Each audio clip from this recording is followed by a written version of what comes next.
Cher public, nous vous invitons à prendre place confortablement et à fermer la sonnerie de votre téléphone cellulaire. En cas d'incident, veuillez repérer les sorties de secours les plus près de vous. Bon divertissement. 1, 2, 1, 2. OK, c'est bon, on peut y aller.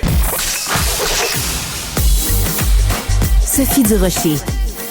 Elle met en scène les arts, la culture et la société. Une représentation pas comme les autres. Sophie Durocher.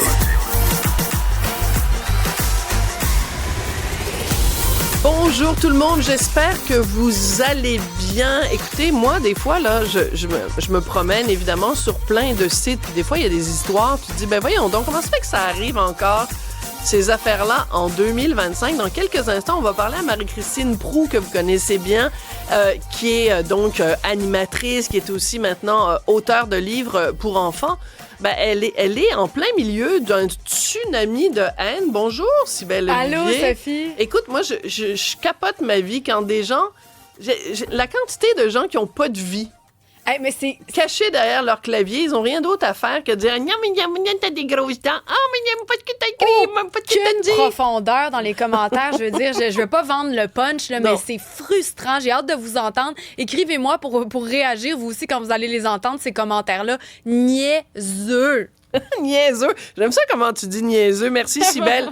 Donc, en effet, écrivez-nous. On va lui parler tout de suite à Marie-Christine Proulx, animatrice, donc, maintenant, du balado Le vrai du faux. Bonjour, Marie-Christine. Bonjour Sophie! Mon Dieu, t'as l'air d'avoir un beau sourire malgré le fait que tu es en plein milieu d'une tempête. Non pas de neige, mais Non, pas de neige. mais, une tempête de niaiserie. Alors, raconte-nous comment tout ça a commencé, Marie-Christine. En fait, Sophie, le plaisir que j'ai d'en parler avec toi, surtout de ce type de situation. En fait, je vais très bien dans la mesure où je remets en contexte. J'ai un balado, comme tu l'as dit, je me permets de te tutoyer, Sophie. Ben là, oui, mais, bien sûr. où on démystifie avec des professionnels de la santé. Je tiens à le préciser, là, c'est des médecins certifiés, physiothérapeutes et peu importe. Et c'est un balado qui porte sur la santé féminine. J'étais tellement contente de le présenter parce que je trouve qu'il y a encore beaucoup de tabous. En effet. On n'en parle pas assez.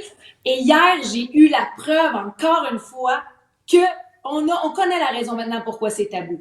Alors, je présente un extrait du balado où on parle du fameux point G. Et on apprend quelque chose que je ne connaissais pas et je vous en informe.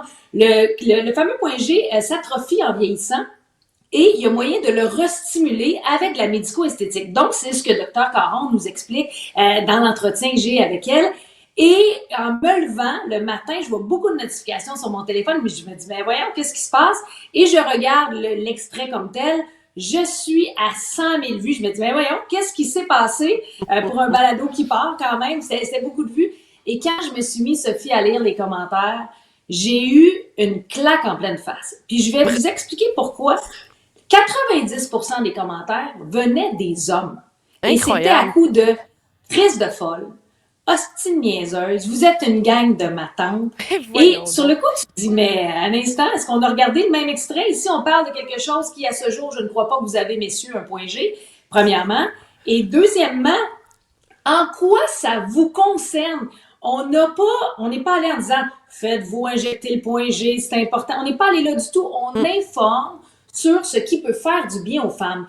Alors, la raison de ma publication, quand j'ai repris ces commentaires-là, Sophie, ma réflexion, c'était pas, moi, qu'on me traite de crise de folle en arrière d'un ordinateur quand j'ai rien fait, puis que gratuitement, ça ne m'affecte en aucun cas.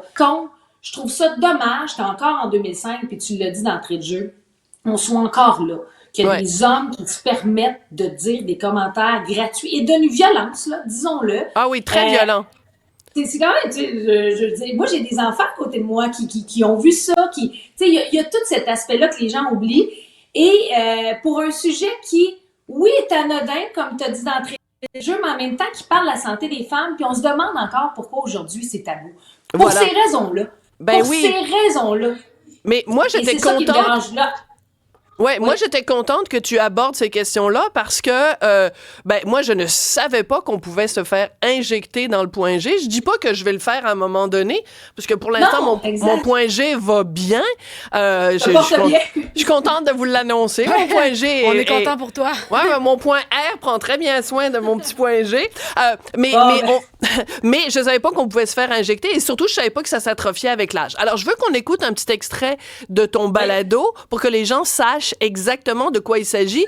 Il n'y avait pas de frivolité, c'était une discussion sérieuse, scientifique et pertinente. C'est surtout ça. J'ai demandé à Jean-Philippe qui lui-même, est-ce que tu sais c'est où le point G? Non, on parlera de ça après. Juste trouve-moi le piton. Trouve-moi le piton pour partir l'extrait. Sophie, ça passe pas tout le temps. Aussi injecter le point G, donc autour du point G pour aller le stimuler à être plus vascularisé puis être plus volumineux pour avoir plus de sensations. Bon, injecter le point G. Moi, non, mais c'est parce que injecter le point G. Premièrement, messieurs, vous savez que si Dr Caron est capable de trouver le point G, vous êtes tous capables de le trouver. Non, mais pour vrai, ça se trouve facilement. On règle ça, le dossier. Alors, moi, je soupçonne que c'est cette partie-là. Oui. Je pense que c'est quand tu parles aux gars. C'est pas quand tu parles des injections puis de la vascularisation. De toute façon, la moitié de ces gars-là sont même pas capables. C'est un mot de vascularisation. Il y a trop de mots là-dedans.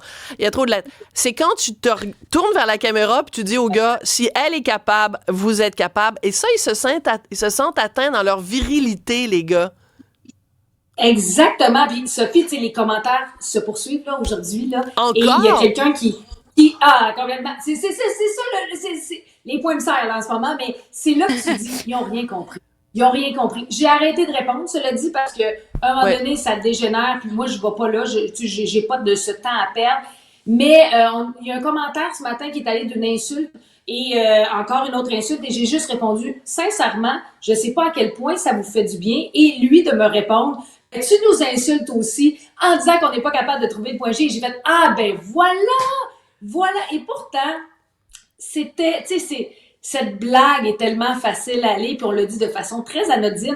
Oui. Tu sais, je veux dire, le fameux point G, on le sait tous. Il y en a qui le cherchent encore, il y en a qui savent même pas que ça existe. Mais tout ça pour dire, je ne pense pas que ça mérite la violence reçue sur les réseaux sociaux et qui se poursuit encore aujourd'hui, tu sais, sur tous les mots qu'on a, d'autant plus que ça vous concerne pas nécessairement, messieurs, le point G, tu sais, puis ce qui m'écoeure, je vais me permettre de le dire comme ça, Sophie. Oui. Tu sais, on essaie d'éduquer. Il manque beaucoup d'éducation. Tu sais, le balado, le vrai du faux, se veut justement éducatif.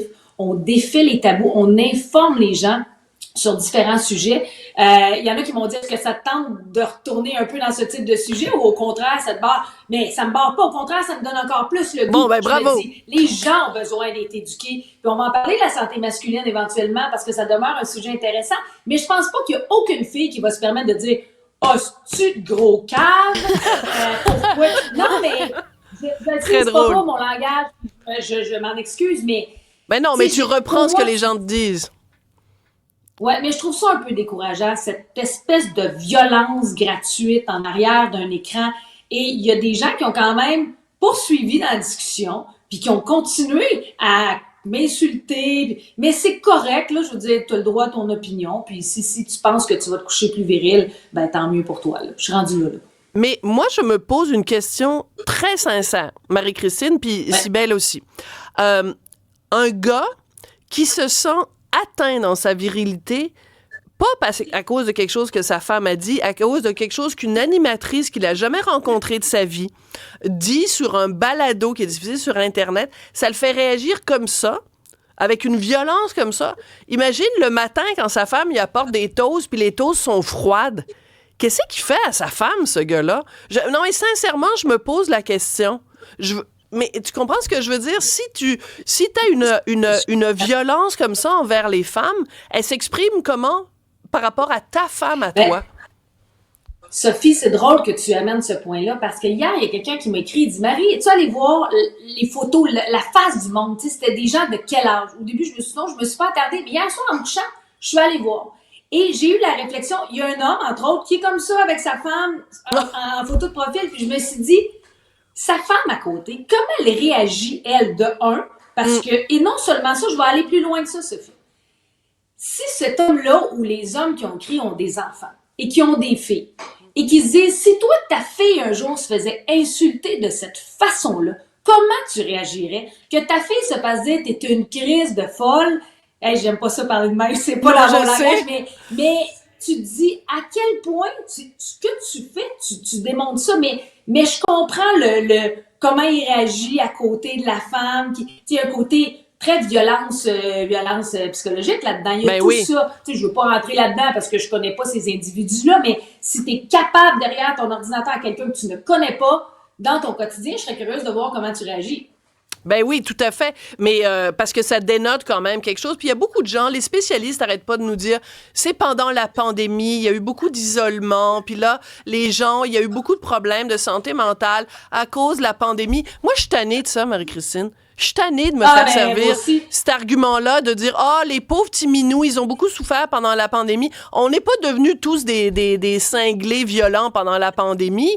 Ramassez-vous, gérez-vous, comme disait l'autre. Ben, il y a des gars qui nous écrivent aussi, qui nous écoutent, qui nous écoutent présentement et qui nous disent, moi, je suis un homme et j'ai envie de dire à ces épais qu'ils devraient être contents. Ça va les aider à trouver le point G parce que selon moi, ils n'en voient pas souvent. Ça, c'est Sébastien Joliette qui nous a dit ça.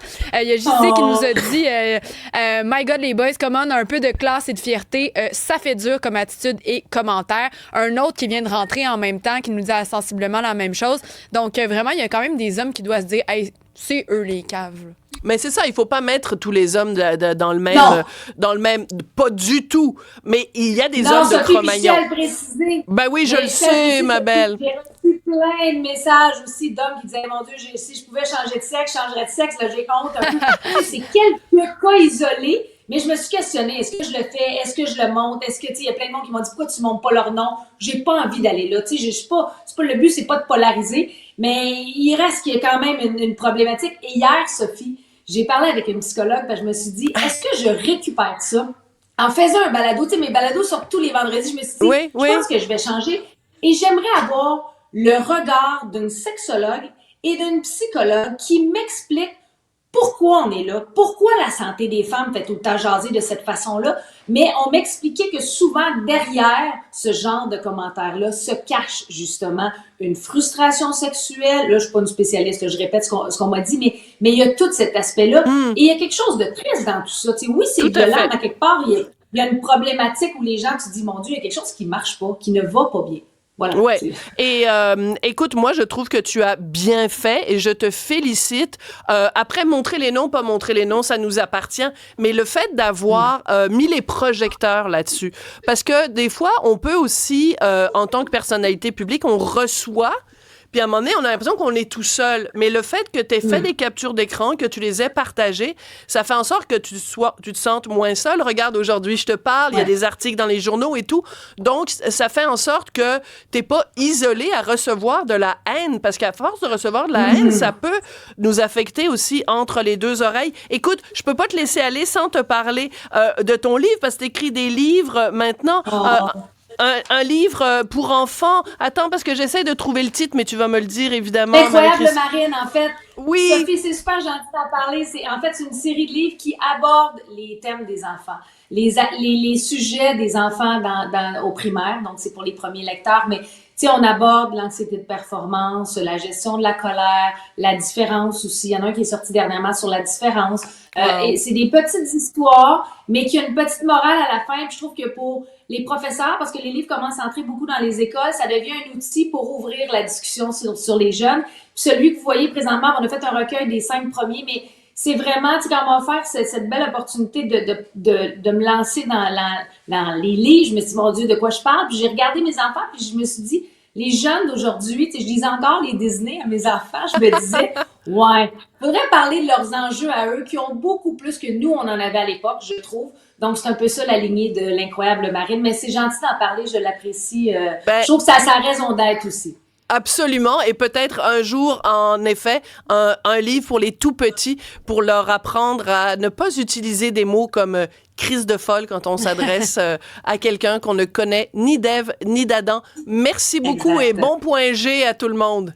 Merci Marie-Christine. Merci beaucoup, merci d'avoir parlé, c'est gentil.